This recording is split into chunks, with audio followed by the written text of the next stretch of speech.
नमस्कार। मेरा पूरा देश सुन रहा है।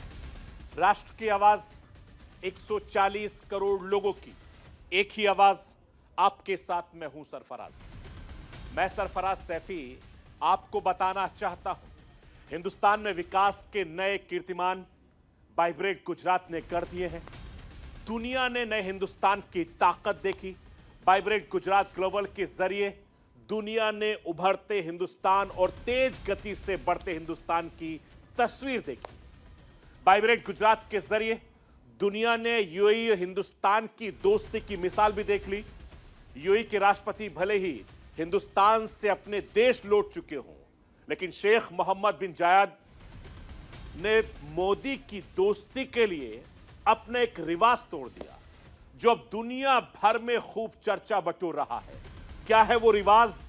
आज आपको राष्ट्र की आवाज के जरिए बताने, दिखाने, समझाने की कोशिश करूंगा। हिंदुस्तान की तेज रफ्तार भाग रही इकोनॉमी को देखते हुए विदेशी कंपनियां हिंदुस्तान में अपना निवेश बढ़ा रही है। वाइब्रेंट गुजरात समिट में इसकी झलक साफ तौर पर देखी गई। वाइब्रेंट गुजरात में देश दुनिया की कंपनियों के सीईओ शामिल हुए। रिलायंस इंडस्ट्रीज के चेयरमैन मुकेश अंबानी से लेकर अडानी ग्रुप के चेयरमैन गौतम अडानी, टाटा सन्स और अमेरिकी कंपनी माइक्रॉन जैसी बड़ी कंपनियां शामिल हुई। इन कंपनियों ने जो गुजरात में ऐलान कर दिया, उसने चीन की चिंता को बढ़ा दिया है।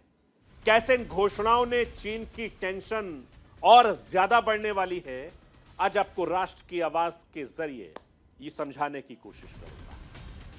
2003 में पहली बार वाइब्रेंट गुजरात हुआ था। तब मुख्यमंत्री नरेंद्र मोदी थे। उन्होंने करीब 500 बिजनेसमैन को खुद फोन करके गुजरात में इनवाइट किया था। तब से लेकर अब तक गुजरात में बहुत कुछ बदल गया है। तब नरेंद्र मोदी मुख्यमंत्री थे, अब प्रधानमंत्री हैं और देश को अपने विजन से आगे बढ़ा रहे हैं। वाइब्रेंट गुजरात की विकास यात्रा में मील का पत्थर साबित हुई। वाइब्रेंट गुजरात से कैसे बदली राज्य की अर्थव्यवस्था, आज आपको राष्ट्र की आवाज के जरिए समझाने, दिखाने, बताने की कोशिश करूंगा। मैं अपने हिंदुस्तान के कोने कोने की आवाज को दिल्ली तक पहुंचाता हूं। दिल्ली की आवाज को देश दुनिया के कोने कोने तक पहुंचाता हूं। नेताओं की आवाज को मैं आम लोगों तक पहुंचाता हूं। आम लोगों की आवाज को मैं अपने देश के हुक्मरानों तक पहुंचाता हूं। आपकी आवाज से मिलती है मेरी आवाज और बन जाती है राष्ट्र की आवाज।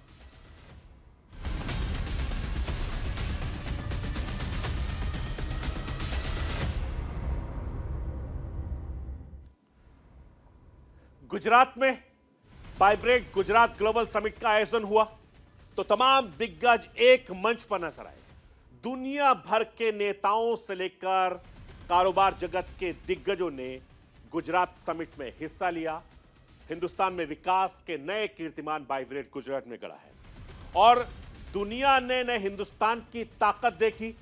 इस कार्यक्रम में यूएई के राष्ट्रपति मोहम्मद बिन अल जायद मुख्य अतिथि शामिल हुए थे। यूएई के राष्ट्रपति के साथ प्रधानमंत्री नरेंद्र मोदी की दोस्ती पूरी दुनिया देख रही थी। यूएई हिंदुस्तान को कितना करीब दोस्त मानता है, इसका गवाह वाइब्रेंट गुजरात बन चुका है। इस सम्मेलन में यूएई के राष्ट्रपति प्रधानमंत्री नरेंद्र मोदी के लिए जो काम किया, उसे वो सबके लिए नहीं करते, वो सिर्फ अपने खास दोस्तों के लिए करते हैं। सवाल यह है कि प्रधानमंत्री नरेंद्र मोदी की दोस्ती के लिए यूएई के राष्ट्रपति ने ऐसा कौन सा रिवाज तोड़ दिया? हिंदुस्तान ने सुनहरी याद लेकर लौटे यूएई के राष्ट्रपति ने पीएम मोदी की दोस्ती में ऐसा क्या किया जिसकी चर्चा पूरी दुनिया में हो रही है? मैं आपको राष्ट्र की आवाज के जरिए बताना चाहूंगा, लेकिन उससे पहले हिंदुस्तान के प्रधानमंत्री नरेंद्र मोदी को सुनवाना चाहता हूं। नरेंद्र मोदी अपने खास दोस्त के लिए क्या कुछ कह रहे हैं, सुन लीजिए आप। फ्रेंड्स, यूएई के राष्ट्रपति मेरे brother his highness Sheikh Mohamed bin Zayed का इस आयोजन में शामिल होना हमारे लिए बहुत खुशी की बात है।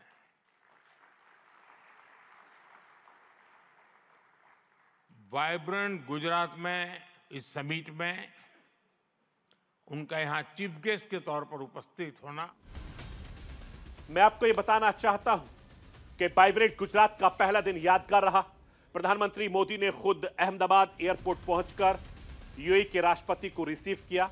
इसके बाद दोनों नेताओं ने गुजरात में रोड शो किया, दुनिया के सामने दोस्ती की नई मिसाल पेश की। संयुक्त अरब अमीरात के राष्ट्रपति शेख मोहम्मद बिन जायद ने वाइब्रेंट गुजरात समिट में भाषण भी दिया। आमतौर पर यूएई के राष्ट्रपति सार्वजनिक मंचों पर बेहद कम बोलते हैं, लेकिन हिंदुस्तान में उन्होंने अपने दोस्त के लिए ऐसा किया।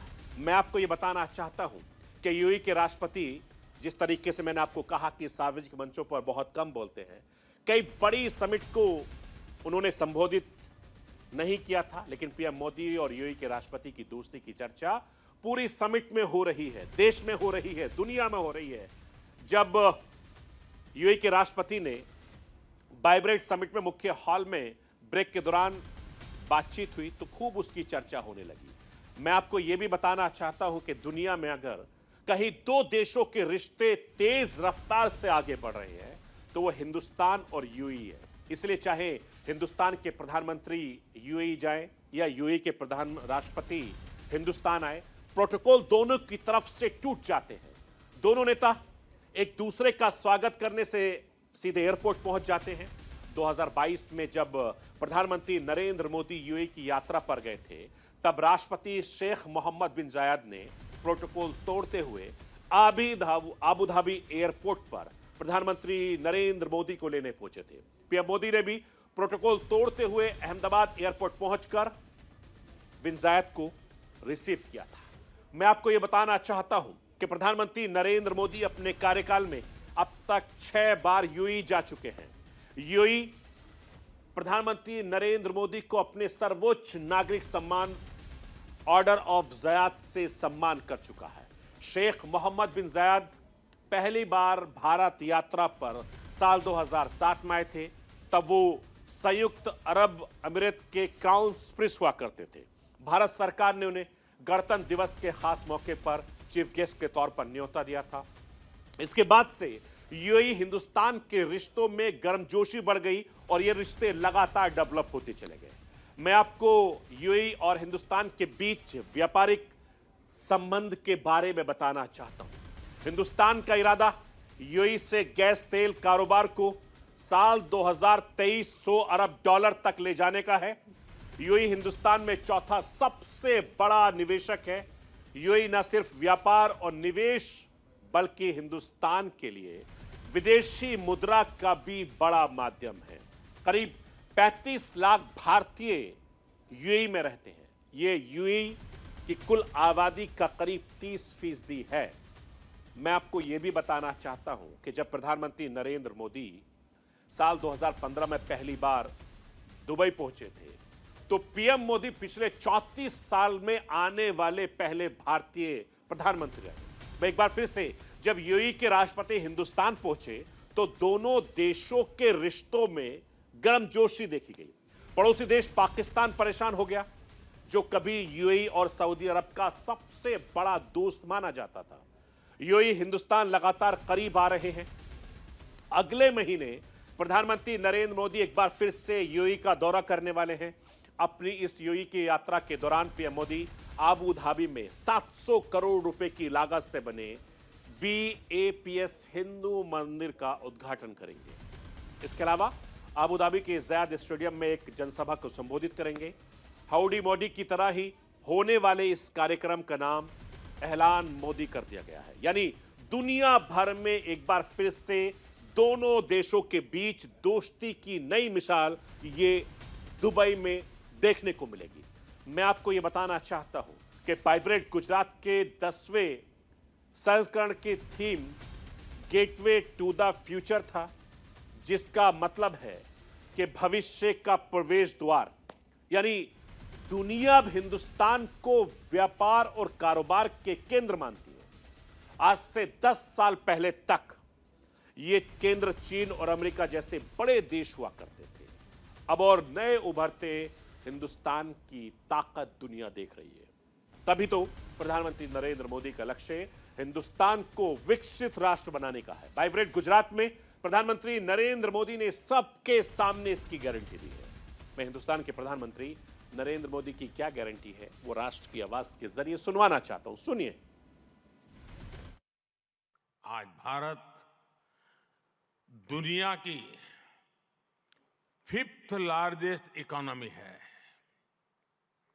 10 साल पहले भारत 11th पर था। आज दुनिया की हर प्रमुख रेटिंग एजेंसी का अनुमान है कि भारत अगले कुछ वर्षों में दुनिया की टॉप 3 इकोनॉमी में जाएगा।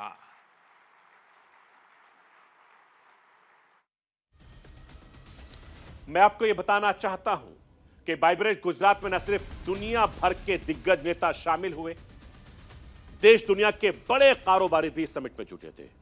हिंदुस्तान की तेज रफ्तार से भाग रही इकोनॉमिक को देखते हुए विदेशी कंपनियां हिंदुस्तान में अपना निवेश तेजी से बढ़ा रही हैं। वाइब्रेंट गुजरात समिट में इसकी झलक साफ देखी गई। एक तरफ जहां हिंदुस्तान की बड़ी कंपनियों ने गुजरात में निवेश के लिए अपना प्लान तैयार किया, बताया, तो दूसरी तरफ विदेश की बड़ी कंपनियों ने भी अपना खजाना गुजरात के लिए खोल दिया है। वाइब्रेंट गुजरात के पहले दिन जो ऐलान हुआ उसने चीन की चिंता को बहुत ज्यादा बढ़ा दिया। वाइब्रेंट गुजरात में टाटा, माइक्रॉन जैसी बड़ी कंपनियों ने जो ऐलान किया उससे यह तय है कि आने वाले वक्त में गुजरात हिंदुस्तान का सिलिकॉन वैली बन जाएगा। गुजरात सेमीकंडक्टर का नया हब बनने जा रहा है। हिंदुस्तान को सेमीकंडक्टर का हब बनाने की जो कोशिश सेमिकॉन इंडिया 2023 से शुरू हुई थी वो वाइब्रेंट गुजरात 2024 में जारी रही। बड़ी कंपनियों ने ऐसे ऐलान किए जो हिंदुस्तान के इस सफर को आसान बनाएंगे। टाटा ग्रुप के चेयरमैन एन चंद्रशेखर ने समिट में ऐलान किया कि वो गुजरात के धोलेरा में एक सेमीकंडक्टर फैक्ट्री भी लगाएंगे। मैं आपको ये बताना चाहता हूं, टाटा ने ईवी, रिन्यूएबल एनर्जी और सेमीकंडक्टर के अगले 5 साल यानी में $90 अरब का निवेश करने की प्लानिंग की है। अगले 5 सालों में 3 लाख करोड़ से ज्यादा का निवेश सिर्फ सेमीकंडक्टर में कर सकती है। टाटा ग्रुप गुजरात में अभी भी 50,000 लोगों से ज्यादा को रोजगार दे रहा है। मैं आपको यह बताना चाहता हूं कि वाइब्रेंट गुजरात में एशिया के सबसे अमीर इंसान और रिलायंस इंडस्ट्रीज के चेयरमैन मुकेश अंबानी ने गुजरात में निवेश को लेकर एक बड़ा ऐलान किया है। मुकेश अंबानी ने कहा है कि अगले 10 साल तक गुजरात में रिलायंस का निवेश जारी रहेगा और 2030 तक गुजरात की कुल ग्रीन एनर्जी खपत का आधा हिस्सा उनकी कंपनी बनाएगी। इस कार्यक्रम में मुकेश अंबानी ने प्रधानमंत्री नरेंद्र मोदी की जमकर तारीफ की है।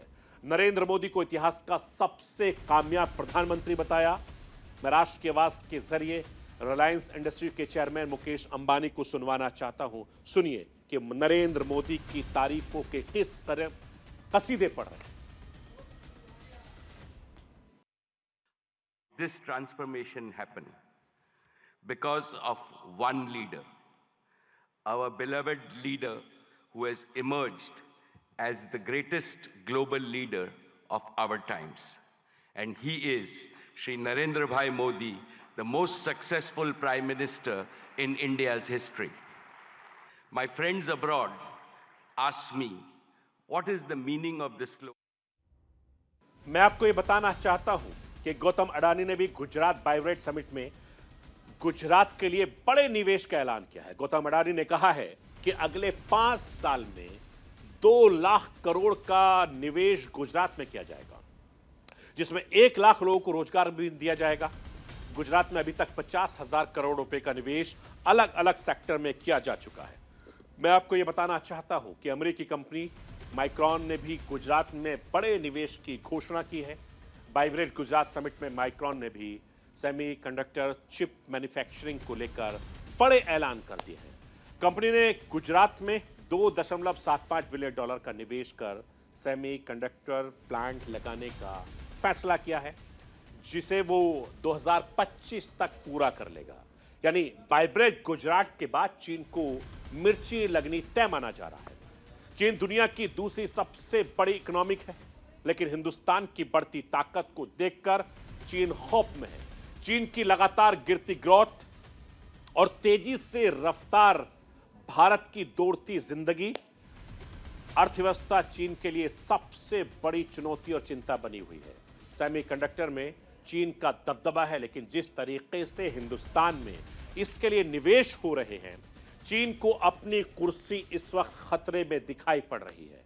मैं आपको यह भी बताना चाहता हूं कि vibrant Gujarat global summit 2024 Gujarat सरकार का सबसे बड़ा इवेंट है। प्रधानमंत्री नरेंद्र मोदी ने मुख्यमंत्री रहते हुए साल 2003 में पहली बार वाइब्रेंट समिट का आयोजन किया था। वाइब्रेंट गुजरात समिट का आयोजन तब इतना ज्यादा विशाल हो गया कि सरकार इसके करीब 6 महीने पहले से तैयारी करनी शुरू कर दी है। पहले संस्करण में 700 डेलीगेट इस समिट का हिस्सा बने थे। इसकी तादाद लगातार बढ़ती चली गई और इस समिट में देश दुनिया से लाखों में डेलीगेट्स गुजरात पहुंचते हैं। गुजरात की विकास यात्रा के वाइब्रेंट गुजरात नाम जुड़ गया। वाइब्रेंट गुजरात अपने 20 साल के सफर में गुजरात के लिए विकास की नई कहानी लिख रहा है। वाइब्रेंट गुजरात का असर देखना हो तो 2001 से 2 और 2021 से 22 के बीच के आर्थिक आंकड़े देखने होंगे। मैं राष्ट्र की आवाज के जरिए वो आंकड़े दिखाना चाहता हूं। आपको उससे समझ में आ जाएगा कि किस तरीके से गुजरात की विकास यात्रा का गुजरात वाइब्रेंट का साथ मिला। जरा समझिए आप। गुजरात का नेट स्टेट डोमेस्टिक प्रोडक्ट यानी एनएसडीपी साल 2001-2 में 1.0079 करोड़ था, जो बढ़कर साल 2013 में 14 में 7.0746 करोड़ रुपए हो गया। और ये आंकड़ा बढ़कर गुजरात में एनएसडीपी की दुगनी होकर यह आए 14.59 करोड़ रुपए हो गई। 2001-2 में गुजरात में प्रति व्यक्ति आय 19,823 रुपए थी, जो 2013-14 में बढ़कर 1,13,000 लगभग 140 रुपए हो गई। फिलहाल ये आय 2,81,804 रुपए है। मैं आपको ये बताना चाहता हूं कि नरेंद्र मोदी अक्टूबर 2001 से मई 2014 तक गुजरात के मुख्यमंत्री रहे और शुरुआती चुनौतियों से उभरने के बाद वाइब्रेंट गुजरात जैसे आयोजनों के लिए मोदी ने न सिर्फ गुजरात बल्कि अपनी छवि में भी बहुत बड़ा बदलाव किया है। राजनीतिक स्थिरता, प्रभावी प्रशासन और नीतियों पर जोर का नतीजा गुजरात की आर्थिक रूप से देखने को मिल रहा है। अब वही हिंदुस्तान में देखने को मिल रहा है और ये नरेंद्र मोदी की मेहनत है, जिन्होंने लगातार अपने प्रदेश के लिए, अपने राज्य के लिए लगातार मेहनत की, जिसके चलते आने वाले वक्त में वाइब्रेंट गुजरात और बड़ा आयोजन देखने को मिलता रहेगा। तो ये थी राष्ट्र की आवाज। बाकी खबरों के लिए आप बने रहिए न्यूज़ इंडिया के साथ।